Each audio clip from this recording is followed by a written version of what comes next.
நடிகர் விஜய் அரசியலுக்கு வந்திருக்கிறது தமிழ்நாட்டில் இருக்கக்கூடிய எல்லா அரசியல் கட்சிகளையுமே நடுநடுங்க வச்சிருக்கு, கலங்க வச்சிருக்கு, கதிகலங்க போக வச்சிருக்கு அப்படின்ட்டு தொலைக்காட்சிகள், குறிப்பிட்ட சில தொலைக்காட்சிகள் தொடர்ச்சியாக ஒரு கருத்து பிரச்சாரத்தை செய்துட்டே இருக்காங்க. தாவேகா கட்சியினர் ஒரு அஜெண்டாவை சித்தரிச்சாங்க. வீக்கெண்ட் நடிகர் விஜய் பிரச்சாரத்துக்கு வந்த பிறகு அவர் பேசுகிற விஷயங்களை தான் தொலைக்காட்சி விவாதம் பண்ணுவாங்க, சோசியல் மீடியாவில் எல்லாரும் அதை தான் பேசிகிட்டு இருப்பாங்க அப்படின்ட்டு சில தொலைக்காட்சிகள் விஜயை பற்றி மட்டும்தான் விவாதங்கள் தொடர்ந்து பண்ணிக்கிட்டே இருக்காங்க. தொடர்ச்சியாக கருத்து பிரச்சாரம் பண்ணிக்கிட்டே இருக்கிறாங்க. ரொம்ப நுட்பமாக பார்த்தீங்கன்னா அந்த விவாதங்கள் எதுக்குமே பிஜேபியை கூப்பிடுறது இல்லை, பிஜேபிக்காரங்களும் அதுக்கு வர்றதில்லை. பிஜேபி அது போன்ற கருத்து பிரச்சாரத்தை அனுமதிச்சிருக்கு. அதுதான் நம்ம ரொம்ப முக்கியமாக பார்க்க வேண்டிய விஷயம். இந்தியா முழுக்க இருக்கக்கூடிய தொலைக்காட்சிகள் அனைத்தும் ஒரே ஒரு நபர்கிட்ட தான் அதோட கீ இருக்குது. அது மோடி. பாஜகவோட நேரடி கட்டுப்பாட்டில் தான் இந்தியாவில் இருக்கக்கூடிய, தமிழ்நாட்டில் இருக்கக்கூடிய எல்லா தொலைக்காட்சிகளின் கட்டுப்பாடும் மோடி அவர்களின் நேரடியோட கட்டுப்பாட்டில் தான் இருக்குது. முன்னர் எப்போதையும் விட அதை கோடி மீடியா என்று அழைப்பது அதனால தான். அது மோடி மீடியாவாக இருக்கு அப்படின்றதுனால புகழ்பெற்ற அந்த சொல் நின்று நிலைத்து விட்டது. இது போன்ற ஒரு சூழலில் மோடிக்கு முக்கியத்துவம் கொடுக்காம, பிஜேபிக்கு முக்கியத்துவம் கொடுக்காம, விஜய்க்கு இவ்வளவு பெரிய முக்கியத்துவம் கொடுக்க வேண்டிய அவசியம் என்ன அப்படின்ற கேள்வியின் மூலமாக தான் பிஜேபியோட அரசியலை நாம் புரிஞ்சிக்க முடியும். பல மாநிலங்களில் ஆட்சியை பிடிக்கிறதுக்கு அவங்க முதல்ல ஒவ்வொரு மாநிலங்களையும் அந்த மாநிலங்களின் சோசியல் ஆன்மாவா எது இருக்குதோ அதை செதஞ்சு போக வைப்பாங்க. அது மேலே சந்தேகத்தை எழுப்புவாங்க, அது மேலே தாக்குதலை நடத்துவாங்க. அதுக்கு பிறகு அவங்க தங்களோட மரபார்ந்த இந்துத்துவ வாக்குகள் தங்களை காப்பாற்றும் அப்படின்னு நம்புகிறாங்க. அது ஒரு வகையான உண்மையும் கூட. ஒடிசாவில் அசைக்கவே முடியாமல் இருந்த பிஜு பட்நாயக்கை வீழ்த்தினது இதுதான். இதை விட இது மிகச்சிறந்த உதாரணம் எதுவுமே கிடையாது. தமிழ்நாட்டை பொறுத்த வரைக்கும் 1967 திராவிட இயக்கம் இங்கு ஆட்சியை பிடித்தது, திமுக ஆட்சியை பிடித்தது அறிஞர் அண்ணா மூலமாக. அதுக்கு முன்னாடி ஒரு 50-60 ஆண்டு காலம் அவங்க ஒர்க் பண்ணியிருக்காங்க. கிட்டத்தட்ட திராவிட இயக்க வரலாறு ஒரு நூற்றாண்டு அப்படின்னு எடுத்துக்கிட்டா கூட ஒரு 55 வருஷம் அவங்க ஆளுங்கட்சியாக இருந்திருக்காங்க. நான் அதிமுகவை சேர்த்து தான் சொல்கிறேன்.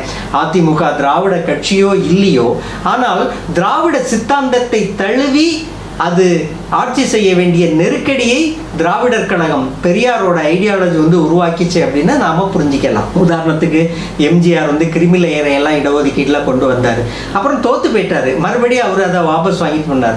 அதே மாதிரி ஜெயலலிதா மதமாற்ற தடை சட்டம் கொண்டு வந்தாங்க, நிறைய விஷயங்கள் கொண்டு வந்தாங்க. அதையெல்லாம் அப்புறம் அவங்க வாபஸ் வாங்க வேண்டிய சூழல் தான் உருவாச்சு. அதுக்கு பிறகு இடஒதுக்கீடு, மிக அதிக இடஒதுக்கீடை செயல்படுத்தினவங்க ஜெயலலிதா தான். ஸோ இது தமிழ்நாட்டில் அரசியல் செய்ய ஆழமான அந்த திராவிட சித்தாந்த அரசியலை தாண்டி இங்க எதுவும் செய்ய முடியாது அப்படின்றது தான் இன்னைக்கு வரைக்கும் நிலை. இது போன்ற ஒரு சூழல்ல தான் விஜய் அறிஞர் அண்ணா, தந்தை பெரியார் போட்டு அவரோட இப்போ வர்ற வழியில கூட இந்த விஜயோட தாவேகாவோட ஒரு போஸ்டர் பார்த்தா நிறைய தலைவர்களோட படங்கள் ஒட்டி வச்சிருந்தாங்க. கார்ல் மார்க்ஸ், ஏங்கல்ஸ், ரூசோ தெரிஞ்சுதான் ஒட்டினாங்களா என்னன்னு தெரியாது. ரூசோ மாதிரி ஒருத்தர் நான் அதை பாசிங்ல பார்த்தேன். உண்மையிலே இவங்களுக்கு இதெல்லாம் தெரிஞ்சுதான் ஒட்டி இருக்காங்களா அப்படின்னா தெரிஞ்செல்லாம் ஒட்டுறதுக்கு வாய்ப்பு இல்லை. யாரோ அந்த டிசைனர் எடுத்து வச்சு இதெல்லாம் உலகத்தில் உள்ள முக்கியமான சிந்தனையாளர்கள் அப்படின்னு எடுத்து கொடுத்துருப்பாங்கன்னு நினைக்கிறேன். அதை வச்சிருக்காங்க, அது ஓகே, பிரச்சனை இல்லை. ஆனால் விஜயை பார்த்து பயம் இருக்கா அப்படின்னாக்கா பயம் இருக்கு. யாருக்கு பயம் இருக்கு? கோபம் இருக்கு. யாருக்கு கோபம் இருக்கு அப்படின்னு நாம பார்க்கணும். விஜயோட பேச்சு முழுக்க முழுக்க திமுகவை டார்கெட் பண்ணியிருக்கு, திமுக தலைவர்களை டார்கெட் பண்ணியிருக்கு, கலைஞரோட குடும்பத்தை டார்கெட் பண்ணியிருக்கு.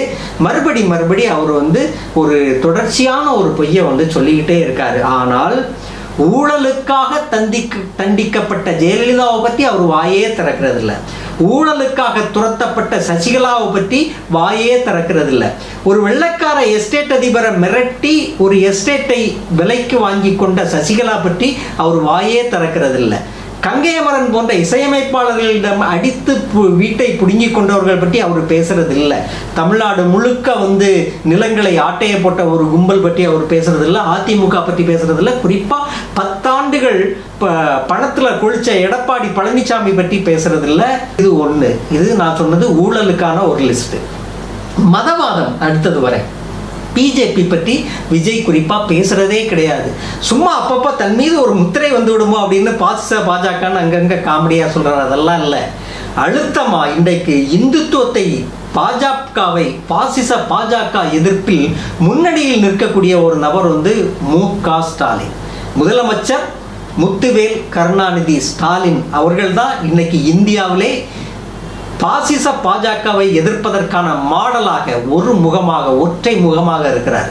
ராகுல் காந்தியே இன்னைக்கு தீவிரமாக எதிர்க்கிறார். முதலா நீண்ட காலமாக அந்த எதிர்ப்பை அரசியல் களத்தில் தூக்கி முன்னால வச்சவர் வந்து முதலமைச்சர் மு.க. ஸ்டாலின் அவர்கள். தொடர்ச்சியா இவரை பத்தி பேசிக்கிட்டே இருக்கக்கூடிய விஜய் எந்த இடத்துலையுமே மதவாதம் பற்றி பேசல. விஜய் வந்து ஒரு கிறிஸ்தவர். இப்போ விஜய் அரசியலுக்கு வந்திருக்கிறதால கிறிஸ்தவர்களோட ஓட்டுக்கள் எல்லாம் விஜய்க்கு மாறிடும்னு அரசியல் களத்தில் ஒரு நம்பிக்கை இருக்கு. அப்படியெல்லாம் மாறாது. கிறிஸ்தவ மக்கள் விஜய்க்காக ஓட்டு போட மாட்டாங்க, விஜய் சொல்லி ஓட்டு போட மாட்டாங்க. சர்ச்சில் ஃபாதர் என்ன சொல்றாரோ அதுக்காக ஓட்டு போடுவாங்க. அவங்களுக்கும் சுயமான அறிவு இருக்கு. ஒரு உண்மை தெரியுமா, இந்தியாவில் இந்து மதவெறியால் இந்து பாசிசத்தால் முஸ்லிம்கள் அதிக அளவு கொல்லப்பட்டு அவர்களுடைய மசூதிகள் இடிக்கப்பட்டதா நாம் வந்து நம்புறோம். ஆனால் அதற்கு இணையாக கிறிஸ்தவ தேவாலயங்கள் இடிக்கப்பட்டிருக்கு தெரியுமா? மணிப்பூரில் மட்டும் 200க்கும் மேற்பட்ட தேவாலயங்கள், கத்தோலிக்க தேவாலயம், பெந்தகோஸ்தே சபைகள் வந்து தீக்கிரையாக்கப்பட்டுள்ளது. பிஜேபி ஆளக்கூடிய எல்லா மாநிலங்களிலும் மதமாற்ற தடை சட்டம் கொண்டு வரப்பட்டுள்ளது. அந்த மதமாற்ற தடை சட்டம் கொண்டு வந்ததன் காரணமாக நூற்றுக்கணக்கான மிஷனரிஸ் என்ன பண்ணுவாங்க, மதமாற்றம் எல்லாம் அவங்க பண்றதில்லை. போய் தொழுநோயாளிகளுக்கும் நோயுற்ற அந்த பழங்குடி மக்களுக்கும் மலைவாழ் மக்களுக்கும் கிராமப்புற மக்களுக்கும் கல்வியும் மருத்துவமும் சேவையும் என் குடும்பத்தில் நிறைய பேர் இருக்காங்க. அப்படி எனக்கு தெரியும். திருமணமே பண்ணிக்காம காடுகள், அடர்ந்த காடுகளில் பழங்குடி மக்கள்கிட்ட போய் சர்வீஸ் பண்ணக்கூடியவங்க இருக்காங்க. அவங்களையெல்லாம் பிடிச்சி அரெஸ்ட் பண்ணி இவங்க மதம் மாற்றினாங்கன்னு ஜெயிலில் போட்டிருக்காங்க. அவர்கள் ஜாமீனே வாங்க முடியவில்லை. காரணம், அதுபோன்ற அந்த மதமாற்ற தடை சட்டத்தின் கீழ் கைது செய்யப்படுபவர்களுக்காக வாதாடுவதற்காக ஒரு வழக்கறிஞர்கள் கூட அந்த பீகார், ஒடிசா, உத்தரப்பிரதேசம், குஜராத், சத்தீஸ்கர் போன்ற மாநிலங்களில் வருவதில்லை. காரணம் அச்சம். இவங்களுக்கு போய் நம்ம கோர்ட்டில் போய் ஜாமீன் மனு தாக்கல் பண்ணணும்னா இவங்க வந்து இந்து மதவெறியர்கள் நம்மளை கொன்னுடுவாங்க அப்படின்ற பயம். அப்படி நூற்றுக்கணக்கானவர்கள் ஜாமீனின்றி ஆண்டு கணக்காக சிறையில் இருக்கிறார்கள். இப்போ ரீசெண்டாக தான் ஒரு வழக்கு நீதிபதி கவாய் அவர்களுடைய தலைமையில் ஒரு அமர்வு விசாரணைக்கு வந்த பிறகுதான் அந்த உச்சநீதிமன்றம் அந்த வழக்குகளை எல்லாம் விசாரிக்கும் அப்படின்னு சொல்லி ஒரு சின்ன நம்பிக்கையை கொடுத்துருக்காரு. இனிமே தான் அவங்க வந்து விசாரணைக்கு வர முடியும். விஜய் உண்மையிலே இப்படி ஒரு எண்ணம் இருக்குல்ல, கிறிஸ்தவன்லாம் தனக்கு ஓட்டு போடுவாங்க, அப்படி உண்மையாகவே அவர் ஒரு கிறிஸ்தவர் என தன்னை நம்பினால் முதல்ல கைது செய்யப்பட்டு சிறையில் இருக்கக்கூடிய இந்த மக்களுக்காக குரல் கொடுக்கணும். அவ்வளோ ஒடுக்குமுறை இருக்கு கிறிஸ்தவர்களுக்கு இந்தியாவில். ஏதோ முஸ்லீம்களுக்கு மட்டும் இல்லை, கிறிஸ்தவர்களுக்கு இருக்கு. குடியுரிமை திருத்தச் சட்டம் இருக்கு. வக்பு வாரியத்தின் மூலமாக முஸ்லிம்களின் நிலங்கள் பறிக்கப்பட இருக்கிறது. ஏன் வாக்குரிமையே பறிக்கப்பட இருக்கு.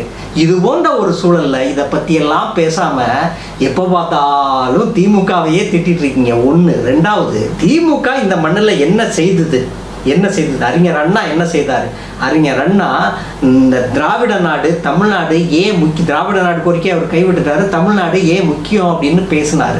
தமிழ்நாட்டின் தொழில் வளர்ச்சி பற்றி 60களிலேயே யோசிச்ச மிகச்சிறந்த ஒரு அறிஞர் தான் அறிஞர் அண்ணா. இன்னைக்கு இந்திய மாநிலங்களில் வளர்ச்சியடைந்த மாநிலமாக தமிழ்நாடு இருக்கு. ஒரு நல்ல ரேஷன் சிஸ்டம் இருக்கு. நில பங்கீடு இங்க நடந்திருக்கு.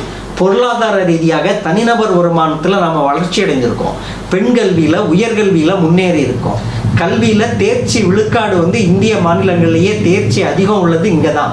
பிரசவ காலத்தில் இறப்பு விகிதம் இங்கே தான் குறைவு. மக்கள் தொகை எண்ணிக்கையும் இங்கே தான் குறைவு. இது எல்லாமே வளர்ச்சியின் குறியீடுகள். தமிழ்நாடு இந்தியாவில் பிற எல்லா மாநிலங்களையும் விட வளர்ச்சி அடைஞ்ச மாநிலமாக இருக்கும்போது அதை விட ஒரு அட்வான்ஸ்டான ஒரு அரசியல் கொள்கையை தானே நீ பேசணும். அப்படி என்ன கொள்கை உங்கள்கிட்ட இருக்கு அப்படின்னா ஒண்ணுமே இல்லை, கொள்கை இல்லை. அவரு கெட்டவர் நீ பண்ணு. திமுக செய்ததை விட, திராவிட இயக்கம் செய்ததை விட 55 ஆண்டுகால ஆட்சியில் இந்த தமிழ்நாட்டை வந்து முதல் மாநிலமாக கொண்டு வந்து நிறுத்தி இருக்கிறாங்களே, அதை விட அட்வான்ஸ்டா ஒன்று சொல்லு. அதை விட வளர்ச்சியடைந்த கொள்கையை ஒன்று சொல்லுன்னா பேச தெரியாது. காரணம், விஜய் ஒரு பொம்மை. அதை பின்னால் இருந்து இயக்கி கொண்டிருப்பவர்கள் வந்து பிஜேபியினர். இப்போ விஜயை பார்த்து அதிமுக காரங்களுக்கு கோபம் வரல. இதுதான் ரொம்ப இந்த வீடியோவோட நோக்கமே இதுதான். விஜய் பேசுறதை கேட்டு அதிமுகவுக்கு கோபம் வரணும்ல, வரல. அவன் சொல்கிறான், திமுகவை தானே எதிர்க்கிற, அப்போ எங்களோட வந்து சேர்ந்துக்கோ அப்படின்றான். போய் சேர்ந்துக்கோ, யார் சேரக்கூடாதுன்னா போய் சேரு. விஜய் வந்து நாளைக்கே போய் அதிமுக எடப்பாடி பழனிசாமியோட கூட்டணி வைக்கணும், நல்லா இருக்கும். அடுத்தது சீமான் கிட்ட ஒரு பயம் இருக்கு, தன்னோட வாக்கு வங்கி கணிசமாக பாதிக்கப்படுமோ அப்படின்ற ஒரு அச்சம் சீமான்கிட்ட இருக்கு. அது உண்மையா அப்படின்னு சொன்னாக்க உண்மைதான். ஏன் அப்படின்னா தமிழ்நாட்டில் இது நம்மளோட அரசியல் பலவீனம் கூட. தமிழ்நாட்டில் ஒரு 7-8 ஜாதிகளை தான் செல்வாக்கு செலுத்தக்கூடிய ஜாதிகளாக இருக்குது. அதில் பிசி இருக்காங்க, எம்பிசி இருக்காங்க, எஸ்சி எஸ்டி கிடையாது, எஸ்சி மக்கள் இருக்காங்க, ஷெட்யூல்டு காஸ்ட், அதாவது சில குறிப்பிட்ட ஜாதி மக்கள், தேவர், வன்னியர், நாடார், முத்தரையர், முக்குலத்தோர் இப்படிலாம் சொல்கிறாங்கல்ல. அப்புறம் வந்து தேவேந்திர குல வேளாளர், பறையர்கள், இவங்க எல்லாமே ஒரு சில பல தொகுதிகளில் இவங்களை அட்ஜஸ்ட் பண்ணி தான் அரசியல் எந்த கட்சியாக இருந்தாலும் பண்ண வேண்டி இருக்கு. எது ஒரு தொகுதியில் இதெல்லாம் நான் 20 வருஷத்துக்கு முன்னாடியே நிறைய எழுதியிருக்கேன். இதெல்லாம் எது பெரும்பான்மை ஜாதியோ அந்த ஜாதியை அனுசரித்து ஒரு அரசியலை செய்யக்கூடிய ஒரு தேவை, ஒரு சூழல் தமிழ்நாட்டில் இருக்குது. இது வந்து பலவீனம். எந்த சித்தாந்தமாக இருந்தாலும் இது பலவீனம் தான். இதை நாம் சரி செய்யணும். இதை திராவிட இயக்கம் தான் சரி செய்யவும் முடியும். இது ஒரு பலவீனம் தான். இது போன்ற ஒரு சூழலில் தலைமைகள் இல்லாத ஒரு ஜாதி கூட்டம், பெரும் ஜாதி கூட்டம் இருக்குது. நூற்றுக்கணக்கான ஜாதிகளுக்கு வந்து தலைமையே கிடையாது. நிறைய எம்பிசியாக இருக்காங்க. இந்த ஜாதிகளை விஜய் வந்து குறிவைக்கிறார். ஏற்கனவே இந்த ஜாதிகளை குறிவைத்து தான் அண்ணன் சீமான் அவர்கள் அரசியல் செய்து வந்தார், நாம் தமிழர் கட்சியை வச்சு. அதில் அவங்க கணிசமான ஒரு 8% ஓட்டு வாங்கியிருந்தாங்க. அந்த ஜாதிகளையும் பிரதானமாக குறிவைத்து எதெல்லாம் ஒவ்வொரு தொகுதியிலையும் பெரும்பான்மை ஜாதியோ அந்த ஜாதிகளையும் குறிவைத்து தான் சீமான் அண்ணன் அரசியல் செய்து வந்தார். அதே இதைத்தான் இன்னைக்கு விஜயும் குறிவைக்கிறார், அதையும் பிரதானமாக குறிவைக்கிறார். ஸோ அது வந்து சீமான் அவர்களுக்கு பாதகமாக முடியும் அப்படின்றதுனால சீமான் அவர்களிடம் ஒரு பயம் இருக்கு.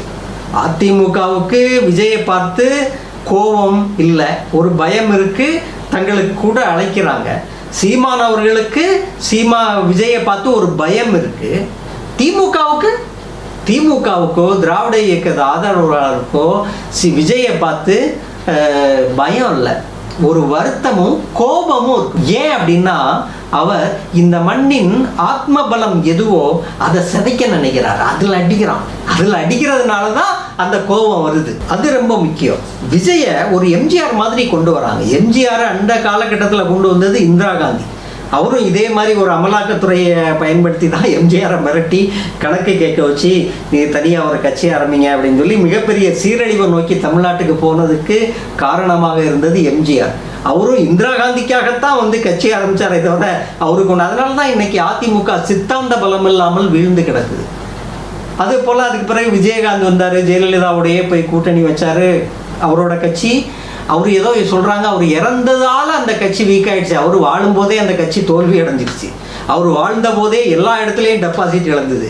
விஜயகாந்த் உயிரோடு இருக்கும்போதே தேமுதிக அழிந்து விட்டது. அதுக்கு வாழ்நாளே கிடையாது தேமுதிக கட்சிக்கு. காரணம் அந்த கட்சி அப்படிதான் இருக்கும். என்ன அதே மாதிரி தான் விஜய் இப்போ வர பார்த்தா எங்கே பார்த்தாலும் கூட்டம், ஒரே நெரிசல்.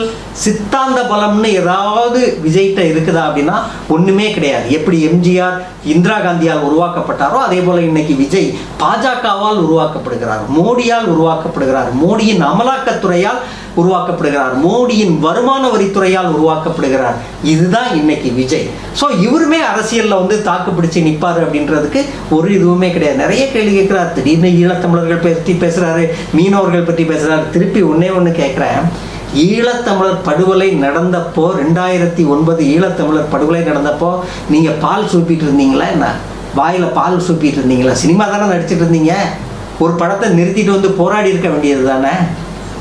சுத்த ஹம்பக். இப்படி பொதுவாக இருக்கக்கூடிய அந்த நீரோட்டத்துக்கும் சமூக பிரச்சனைகளுக்கும் எந்த சம்பந்தமும் இல்லாத ஒரு நபர் தான் விஜய். ஆக மொத்தத்தில் திமுகவினருக்கு, திராவிட இயக்கத்து ஆதரவாளர்களுக்கு, தமிழ்நாட்டை நேசிக்கக்கூடியவர்களுக்கு விஜய் மேலே இருக்கிறது கோபம்.